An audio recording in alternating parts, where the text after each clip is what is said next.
Good morning, ito po ang ating latest weather update ngayong araw ng Huwebes, August 13, 2026.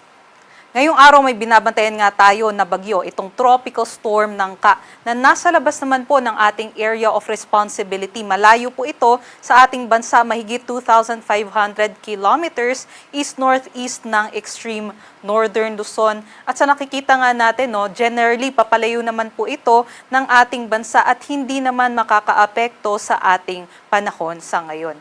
At yung habagat pa rin po o yung southwest monsoon ang patuloy pong nagdadala ng mga kaulapan at mga pag-ulan dito po sa may western section ng ating bansa. Halos buong Luzon po actually ngayon ay makakaranas ng mga cloudy skies o yung maulap na panahon, mga kalat-kalat na mga pag-ulan, pagkulog at pagkidlat, maging dito rin po sa may area ng Western Visayas. So ngayong araw nga, expect natin yung mga pag-ulan sa halos buong Luzon except na lamang po dito sa may Bicol region, although pati rin po yung Camarines Norte ay makakaranas din ng mga pabugsong mga pag-ulan. Pinakamatataas naman po yung ating intensity ng pag-ulan dito sa may Zambales at Bataan, kung saan sa ngayon po ay nakataas ang yellow heavy rainfall warning sa ating mga NCR Pag-asa Regional Services Divisions. Aside naman po dyan, dito rin po sa may Occidental Mindoro, ay expect din po natin na meron po tayong mga panakanakang pag-ulan. Ito naman po yung ating mga inaasahan na agwat ng temperatura, kung saan sa lawag po ay 27 to 32 degrees Celsius, Tuguegarao 25 to 33, dito naman po sa Baguio 17 to 20, Metro Manila 25 to 29, Tagaytay 23 to 29, at sa Legazpi po may kataasan yung ating maximum temperature, 26 to 31 degrees Celsius. Pagdating naman po dito sa may Palawan, Visayas at Mindanao, inaasahan pa rin po natin yung Palawan po.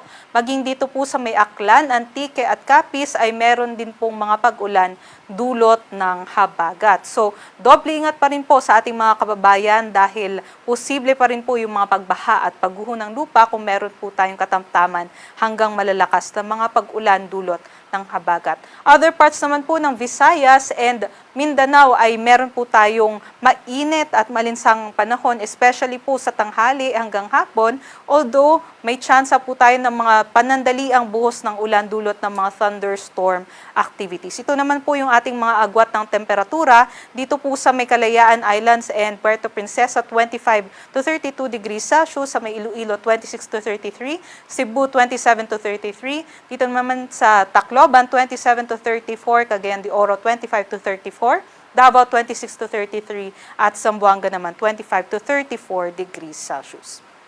Sa ngayon po, inaasahan pa rin po natin yung mga panakanakang pag-ulan. So mataas pa rin po yung tsansa ng mga localized floodings at nakataas pa rin po yung ating weather advisory dito sa Zambales, Bataan, maging sa may Occidental Mindoro. Ibig sabihin po nitong nasa yellow ay maaari po makaranas ng 50 to 100 millimeters of rainfall within 24 hours yung ating mga kababayan. So dahil po ay tuloy-tuloy po yung mga pag-ulan natin since last week pa, ay likely po or susceptible po yung ating mga kababayan dito sa mga landslides and also sa mga flash floods event. So, doble ingat po and always po ay i-check ang ating mga yung ating mga updates dito po sa Pag-asa, and also wag pong kalimutan na makipag-coordinate sa ating mga DRRM officials.